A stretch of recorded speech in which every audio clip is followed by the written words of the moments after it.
যজ্ঞে আমার নিমন্ত্রণ, জগতে আনন্দ যজ্ঞে আমার নিমন্ত্রণ। ধন্য হলো, ধন্য হলো মানব জীবন, জগতে আনন্দ যজ্ঞে আমার নিমন্ত্রণ।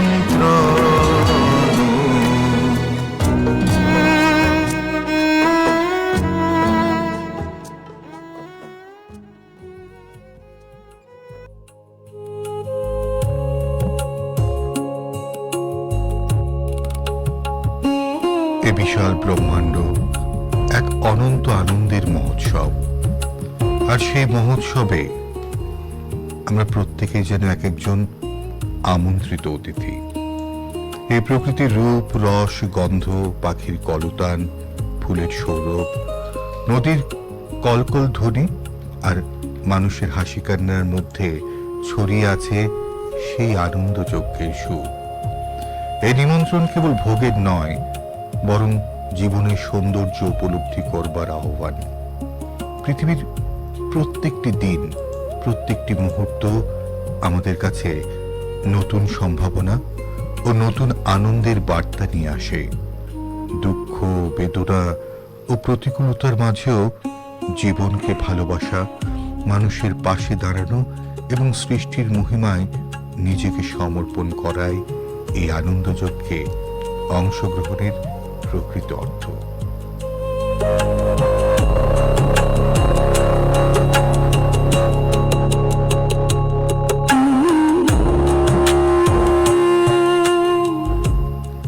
শুভ সকাল শ্রোতা বন্ধু, অভিজ্ঞাপনে স্বাগত জানাই আমি আরজে চিন্ময়, আর সাথে রয়েছে আমি সত্যজিৎ।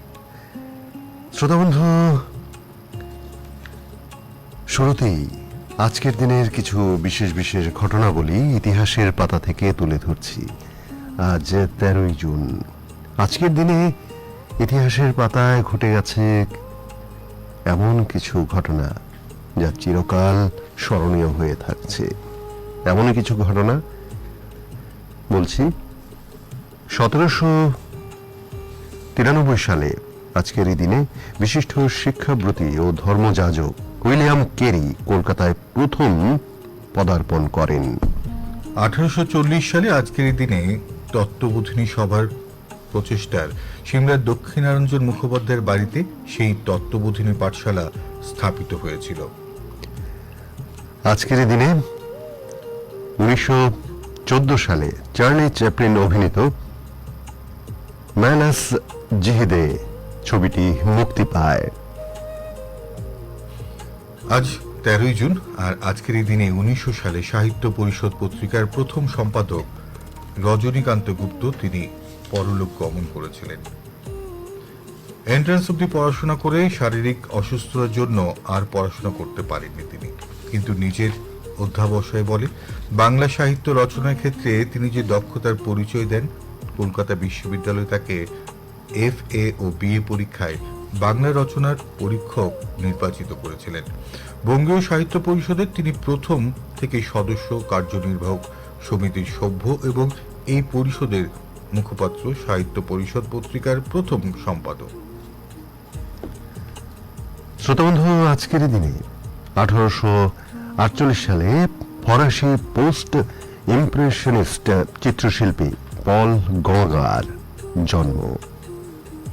1952 সালে তুর্কি নোবেল জয়ী ঔপন্যাসিক ওরহান পামুক তিনি জন্মেছিলেন আজকের দিনে।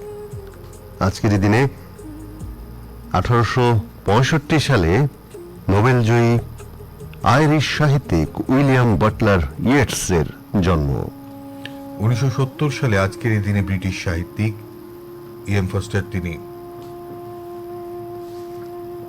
প্রয়াত হন। আর আজকের দিনে 1974 সালে টেনিস তারকা মহেশ ভূপতির জন্ম। 1975 আজকের দিনে ইংল্যান্ডে প্রথম বিশ্বকাপ ক্রিকেটের আসর বসেছিল। আর 1980 সালে আজকের এই দিনটিতে মার্কিন কথা সাহিত্যিক হেনরি মিলার তারও জীবনাবসান হয়েছিল। আরেকটা বিশেষ ঘটনা আজকের এই দিনে হয়েছে, যেটা না বললে নাই হয়। 1952 সালে স্যার আর্থার ট্রেভস হ্যারিসের মৃত্যুর পর প্রথমবার ভারতীয় বাঙালি হিসেবে ফণীভূষণ চক্রবর্তী কলকাতা হাইকোর্টের প্রথম বিচারপতি নিযুক্ত হন। কোন ভারতীয় হিসেবে সেই প্রথমবার হাইকোর্টের বিচারপতি নিযুক্ত হওয়া। সেই সাথে আজকের এই দিনটি আমাদের যে সমস্ত শ্রোতা বন্ধুদের বিবাহ বার্ষিকী কিংবা জন্মদিন, তাদের প্রত্যেককে জানাই আজকের এই দিনটির অনেক অনেক অনেক শুভেচ্ছা। ভালো থাকুন, সুস্থ থাকুন।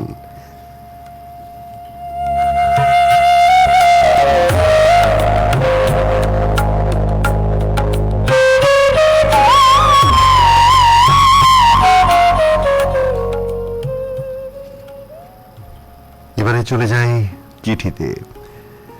প্রথম চিঠি পাঠিয়েছেন সবুজ হোক ধরার প্রাণ, লিখেছেন মিহির কুমার মণ্ডল, দুর্গাপুর, পশ্চিম বর্ধমান থেকে। প্রিয় বিজ্ঞাপন, সবুজ হোক ধরার প্রাণ বিষয়টি সচেতনতার বার্তাবহ। এখন আমরা চাইছি এই ধরা সবুজ হোক, তাই তো বৃক্ষরোপণের কর্মসূচি গ্রহণ করছি। বৃক্ষই পারে এই ধরিত্রীকে সবুজ রাখতে। বৃক্ষের সবুজ পাতা অক্সিজেন সরবরাহ করে পরিবেশ সুস্থ রাখতে সাহায্য করে। তাই আন্তরিকভাবে আমরা চাই সবুজ হোক ধরার প্রাণ। বহুদিন আগে আমাদের সত্যদ্রষ্টা ঋষি কবি বলেছিলেন, দাও ফিরে সে অরণ্য, লও এ নগর। এই আরতি তো সবুজায়নের জন্য, কারণ সবুজায়নের ফলে অক্সিজেন সরবরাহ বৃদ্ধি পায়, পরিবেশের ভারসাম্য রক্ষা হয়, ভূমিক্ষয় রোধ হয়, বৃক্ষের শিকড়গুলি মাটিকে ধরে রেখে জল সংরক্ষিত করে, আর মেঘকে আকর্ষণ করে বৃষ্টিপাত ঘটায়। কিন্তু আমাদের অপরিসীম লোভের জন্য নির্বিচারে ধ্বংস করেছি বৃক্ষ আর তৈরি করেছি কংক্রিটের জঙ্গল। ফলে উষ্ণতা বৃদ্ধি পাচ্ছে ধরার, পরিবেশের ভারসাম্য নষ্ট হচ্ছে। তাই আজ আর্তস্বরে আবেদন করতে হচ্ছে, সবুজ হোক ধরার প্রাণ। এখন সবুজ ধরা তৈরির জন্য আমাদের কতগুলো নির্দিষ্ট পদক্ষেপ নেওয়া দরকার।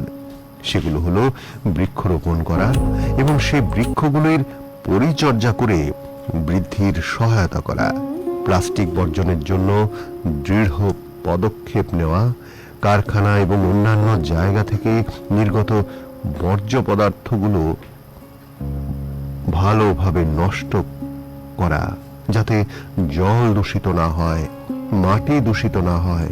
সর্বোপরি বৃক্ষচ্ছেদন কঠোরভাবে নিয়ন্ত্রণ করা।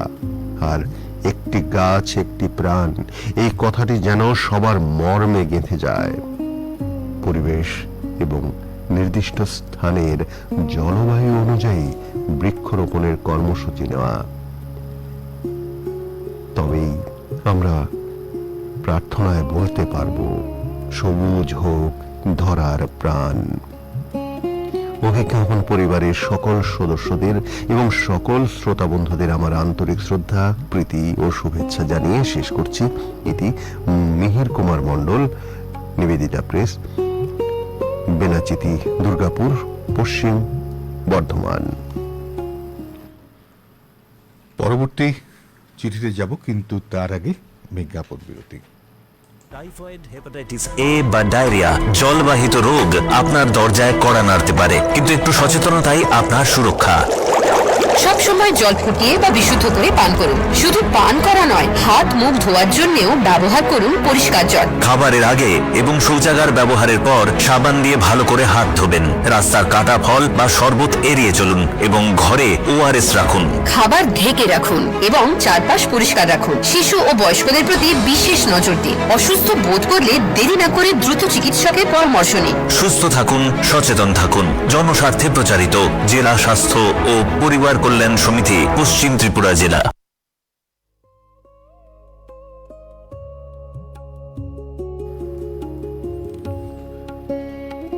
পরের চিঠিটি লিখছেন কিশোর ব্যানার্জি, ঘোড়দৌড় চটি, উদয়াচল পাড়া থেকে। বন্ধু লিখছেন, প্রিয় লিখছি তোমায়, তোমার আবেগে সাড়া না দিয়ে সবুজের পাতা আমায় হাওয়া দিতে অপারগ। তাই তো ভাবি চারিপাশে সবুজে সবুজে ফুল পাতায় ভরে উঠুক মন প্রাণ। সবুজের শিকড়ে খাদ্য দাও ভরিয়ে, ওই যে দেখা যায় রাশি রাশি সবুজে ভরা হৃদয়। গাইছে গান গাছে গাছে, আছে বসে পাখিরা, তারাও তালে তালে নানান রকম সুরে। হৃদয় দোলানো গান নাচে মনের ভ্রমর, আসে রঙিন প্রজাপতির দল। বেঁচে থাকার এই সবুজ বিপ্লব অগ্রসরের আহ্বান, বৃক্ষরোপণ আহ্বান। জোটের মৌলিকতা, সবুজ হোক ধরার প্রাণ। আনন্দের আওয়াজ ফুলে উঠুক আকাশে বাতাসে, মেঘে মেঘে খেলা। মন প্রাণ জেগে ওঠে, পাখিরা করে কিচির মিচির। তারা উল্লাসে কলরব করে তোলে। জোয়ার জেগে উঠছে মনের গাছে, প্রতি পাতায় পাতায়। সকল সবুজ গান হাওয়ায় দোলা দিতে দেখা যায়। আমাদের হৃদয়ে বাতাস লাগে সবুজের দোলাতে। তার ছায়ায় বিশ্রামে আসে পথিক। মানুষ এখন করছে বৃক্ষ খণ্ডন, করছে হত্যা পৃথিবীতে গাছের পর গাছ, নিজ স্বার্থের লালসায়। এখন চারিদিক শুকনো পৃথিবী, শুকনো আবহাওয়া। বাঁচবে কি করে নানান ভিন্ন পশু প্রাণী? সবুজ হোক ধরার প্রাণ, বাচুক সবুজে বিশাল পৃথিবীর জন অরণ্য। বিভিন্ন প্রাণী, বিভিন্ন জীব, যায় না যেন সবুজে হারিয়ে। বিনাশ হবে যবনিকাতে, অবলুপ্ত হয়ে যাবে এই পৃথিবী। সবুজ বাঁচাও, জীব বাঁচাও এই নামে। কিশোর ব্যানার্জি, ঘোড়দৌড় চটি, উদয়াচল পাড়া, পূর্ব বর্ধমান, পোস্ট অফিস, শ্রীপল্লী। এরপর এক চিঠি লিখেছেন মিঠুন সাহা, নতুন নগর, আগরতলা, পশ্চিম ত্রিপুরা থেকে। প্রিয় অভিজ্ঞাপন, তোমার চলতি জুন মাসের চিঠি লেখার প্রথম বিষয়টার কথা শুনে কেন জানি না আমার সেই শৈশবকালের কথা মনে পড়ে গেছে। ছাত্রাবস্থায় আমি একটা আবাসিক বিদ্যালয়ে পড়াশোনা করতাম। সেখানে সমস্ত বিদ্যালয় জুড়ে ছিল নানা রঙের ফুলের গাছ, ফলের গাছ, এমনকি কিছু কিছু ঔষধি গাছও। প্রতিদিন বিকেল বেলায় বিদ্যালয়ের আশেপাশের মানুষজন যখন তাদের বাড়িতে কোনো অতিথি বেড়াতে আসতেন, তারা আমাদের বিদ্যালয়ের প্রাকৃতিক সৌন্দর্য দেখাতে নিয়ে আসতেন। আমরাও নিজেদের খুব গর্বিত অনুভব করতাম। শুধু তাই নয়, শীতের পরন্ত বিকেলে পাখির কলরবে আমাদের বিদ্যালয়ের অপরূপ দৃশ্য সকলকে ভীষণভাবে আকৃষ্ট করত। বর্তমানে আমরা শিল্পায়ন, নগরায়ন ও পরিকাঠামো উন্নয়নের নাম করে নির্বিচারে গাছ কাটার একটা প্রতিযোগিতা যেন শুরু করে দিয়েছি। যদিও সমগ্র জুলাই মাস ব্যাপী আমরা ঘটা করে বন মহোৎসব পালন করে থাকি, কিন্তু অধিকাংশ ক্ষেত্রেই আমরা লক্ষ্য করে থাকি এই উৎসব কেবলমাত্র একটা আনুষ্ঠানিকতা। সেই সময় আমরা যদি 100টি গাছ রোপণ করে থাকি, পরিচর্যার অভাবে 60 থেকে 70টি গাছকেই আমরা বাঁচাতে পারি না। তাই আমাদের উচিত বন মহোৎসবকে কেবলমাত্র একটি অনুষ্ঠানের মধ্যে সীমাবদ্ধ না রেখে বেশি করে গাছ লাগানো আর সেই গাছগুলিকে সঠিকভাবে পরিচর্যা করা নিশ্চিত করা। তাহলেই এই উৎসবের সার্থকতা হবে। বিশ্বায়নের নামে যে হারে বন ধ্বংস হচ্ছে, এর ফলে পৃথিবীতে বাড়ছে উষ্ণায়ন, খরা ও বন্যার মতো প্রাকৃতিক বিপর্যয়। বন ধ্বংসের কারণে শুধুমাত্র আমরা মানুষেরাই ক্ষতিগ্রস্ত হচ্ছি না, অন্যান্য প্রাণীদেরও জীবনের ঝুঁকি বাড়ছে। বিশেষ করে পাখিদের খাদ্য ও বাসস্থানের সংকট দেখা দিচ্ছে মারাত্মকভাবে। এই কারণেই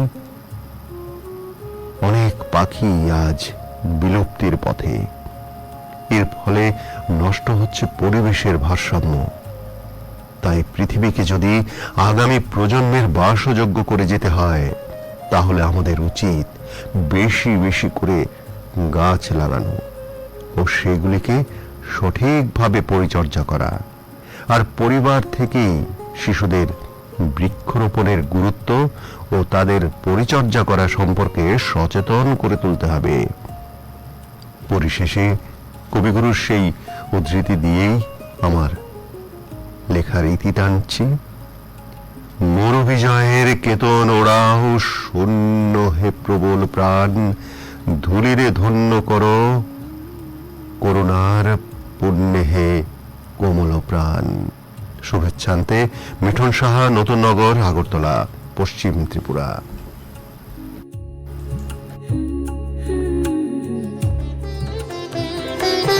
মরু বিজয়ের কেতন উড়াও হে শূন্যে, উড়াও উড়াও হে প্রবল প্রাণ, ধুলিরে ধন্য করো ধন্য করো করুণার পুণ্যে ধন্য করো করো হে কোমল প্রাণ।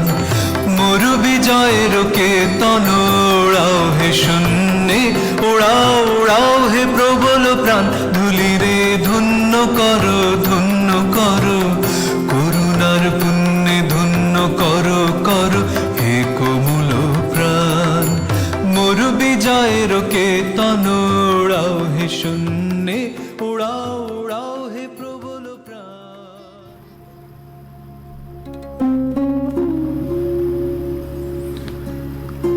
পরের চিঠিটি লিখছেন বন্ধু অনিতা চৌধুরী। তিনি লিখছেন, প্রিয় অভিজ্ঞাপন, ভ্রমণ বলতে তখন মামা বাড়ি, পিসি বাড়ি, এই আনন্দই ছিল অতুলনীয়। এরপর ভ্রমণের পালে হাওয়া লাগলো, ছোট মেজ বড় ভ্রমণের সঙ্গে অভিযাত্রী। আহা, কি আনন্দ আকাশে বাতাসে। ভ্রমণ যাত্রীরা যখন প্রচলিত পরিচিত দ্রষ্টব্য স্থানগুলো দর্শন করতে ব্যস্ত, আমার মন সেখান থেকে সরে অফবিট, কিছু নতুন চোখ ধোয়ার জন্য উসখুস করে। তার দুর্গম কি রোমাঞ্চকর হতে পারে এমনের বিশেষ এক আকর্ষণ।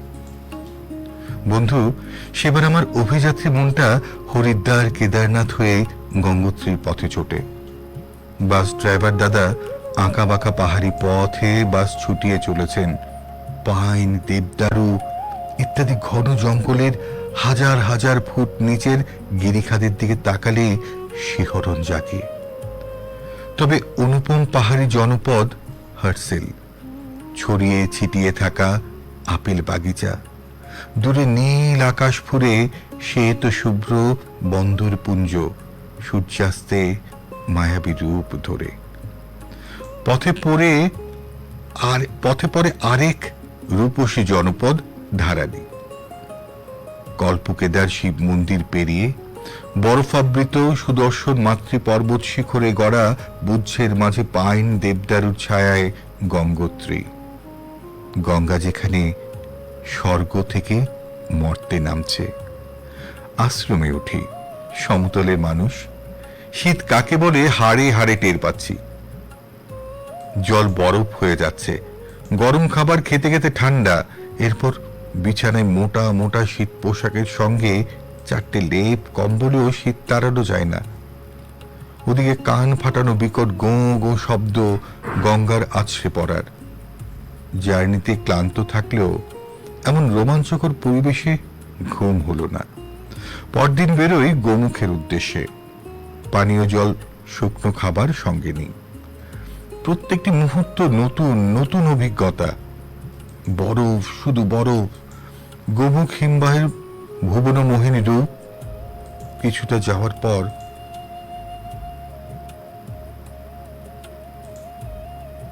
অমসরণ ভুজ বাসা থেকে চোখাম্বা পর্বতের পশ্চিম ঢাল বেয়ে নেমেছে গোমুখ হিমবাহ। বরফের বিরাট চত্বর। ঝুরঝুর করে ঝরে পড়ে পাথুরে মাটি। স্পাইক লাগানো লাঠি ঠুকে ঠুকে সামনে গ্লেসিয়ার পয়েন্ট। প্রাকৃতিক শিবলিঙ্গের মাথায় বরফ ভেঙে জলে পরিণত হচ্ছে। একদম সামনে যাওয়া নিষেধ। অবিরাম পড়ে চলেছে গিলা পাথরের নুড়ি। ভাগীরথী এখানে প্রচন্ড বেগবতী। সামনেই সেই গুহামুখ। যা দেখলাম, জানলাম তা কল্পনাতীত। আহা, অপূর্ব গঙ্গার শ্বেত শুভ্র রূপ। আর গোমানি আজও কানে ভাসে। উত্তেজনাপূর্ব লোমহর্ষক, চিত্তাকর্ষক, চাঞ্চল্য করে ভ্রমণ আমার অভিযাত্রী মনকে পরতে পরতে ভরিয়ে দিয়েছে। নমস্কার, অনিতা চৌধুরী, অমূল্য কানন, শ্রীরামপুর।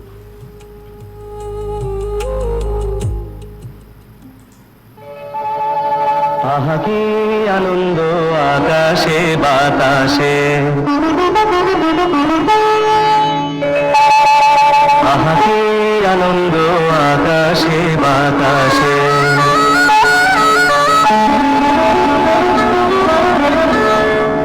আহা কি আনন্দ আকাশে বাতাসে। এবারে চলে যাচ্ছি তথ্যে। ভারত সরকার কর্তৃক প্রবর্তিত সুভাষচন্দ্র বসু আপদা প্রবন্ধ পুরস্কার দুর্যোগ ব্যবস্থাপনার ক্ষেত্রে অসামান্য অবদানের স্বীকৃতি স্বরূপ একটি মর্যাদাপূর্ণ জাতীয় পুরস্কার। প্রত্যেক বছর 23শে জানুয়ারি নেতাজি সুভাষচন্দ্র বসুর জন্মবার্ষিকীতে এই পুরস্কার ঘোষণা করা হয়। দুর্যোগ প্রতিরোধ, প্রশমন, প্রস্তুতি, প্রতিক্রিয়া, ত্রাণ, পুনর্বাসন, গবেষণা, উদ্ভাবন, আগাম সতর্কীকরণ ব্যবস্থা, জনসচেতনতা বৃদ্ধি এবং সক্ষমতা বৃদ্ধির ক্ষেত্রে উল্লেখযোগ্য অবদানের জন্য ব্যক্তি বা প্রতিষ্ঠানকে এই পুরস্কার প্রদান করা হয়। ব্যক্তিগত বিভাগে স্ক্রোল ও পদক এবং প্রাতিষ্ঠানিক বিভাগে স্ক্রোল ও ফলক, এই দুই বিভাগে পুরস্কার দেয়া হয়। এই পুরস্কারের জন্য মনোনয়ন সারা বছর খোলা থাকে এবং ন্যাশনাল অ্যাওয়ার্ডস পোর্টালের মাধ্যমে অনলাইনে আবেদন করা যায়। ইচ্ছুক ব্যক্তিরা বা প্রতিষ্ঠান এর কর্ণধার নিজে অথবা তাদের হয়ে যে কেউ মনোনয়ন জমা করতে পারবেন। শ্রোতাবন্ধু, এবারের তথ্যটি রয়েছে জনকল্যাণ শিবির নিয়ে। মাননীয় প্রধানমন্ত্রী শ্রী নরেন্দ্র মোদীর নেতৃত্বাধীন সরকারের 12 বছর পূর্তি উপলক্ষে রাজ্যভিত্তিক জনকল্যাণ শিবিরের আয়োজন।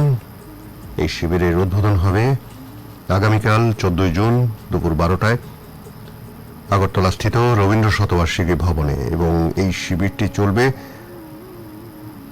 16 জুন অবধি। আর রাজ্য জুড়ে 15 থেকে 17 জুন রাজ্যের প্রতিটি ব্লক, পুরো এলাকায়ও এই জনকল্যাণ শিবির অনুষ্ঠিত হবে। এই পর্যায়ে 3 দিনব্যাপী জনকল্যাণ শিবিরের আয়োজন করেছে খোয়াই জেলার বিভিন্ন ব্লক ও পৌর পরিষদ। রয়েছে টেপানিয়া ব্লক কার্যালয়ের প্রাঙ্গণে এই শিবির 15 থেকে 17 জুন। কাঞ্চনপুর মহকুমা প্রশাসনের উদ্যোগেও হবে এই জনকল্যাণ শিবির। দশদা ও ভাঙ্গুন ব্লকে এই শিবির অনুষ্ঠিত হবে। এই শিবিরগুলোতে রাজ্য সরকার ও কেন্দ্রীয় সরকারের যে সকল জনমুখী প্রকল্প রয়েছে সে বিষয়ে গ্রামীণ মানুষকে সচেতন করা এবং তাদের কাছে বিভিন্ন সুবিধা পৌঁছে দেওয়া হবে। শিবিরে এসসি, এসটি, বিবাহ নিবন্ধীকরণ, আয়, আধার, আয়ুষ্মান কার্ড সহ বিভিন্ন ধরনের সার্টিফিকেট প্রদান করা হবে।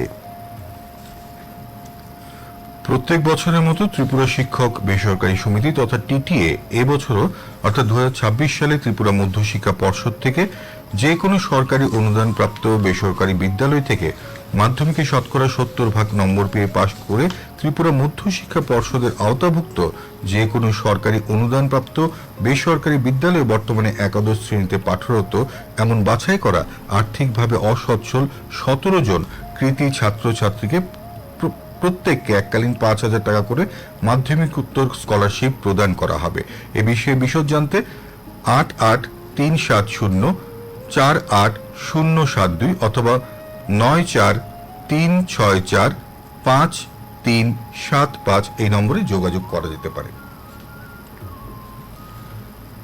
শ্রোতাবন্ধু, এবার স্বাস্থ্য বিষয়ক কিছু কথাবার্তা। প্রতি বছর 13 জুন বিশ্বজুড়ে পালিত হয় আন্তর্জাতিক অ্যালবিনিজম সচেতনতা দিবস।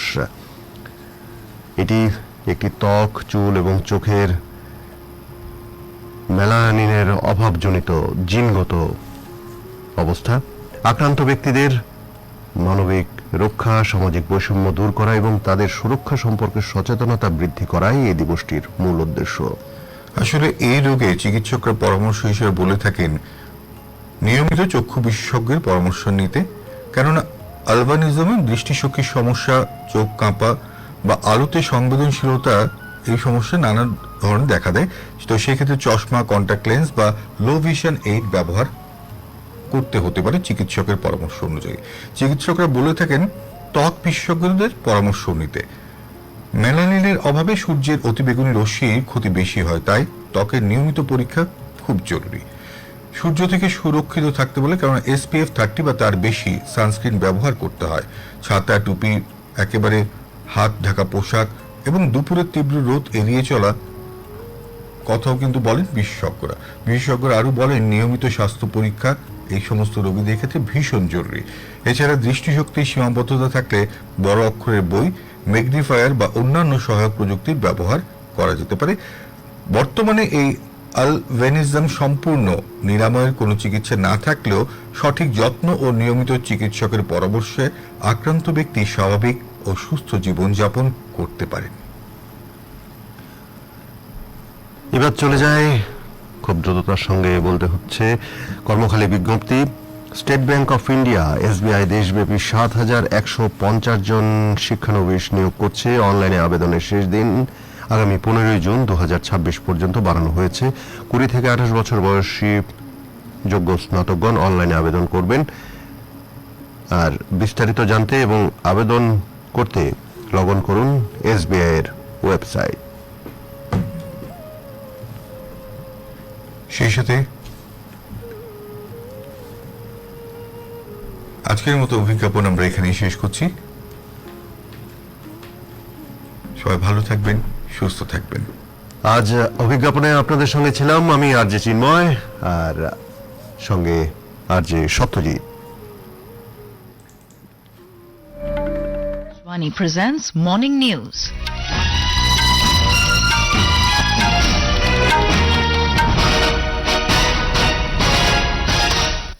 Good morning, I'm Sarabjit.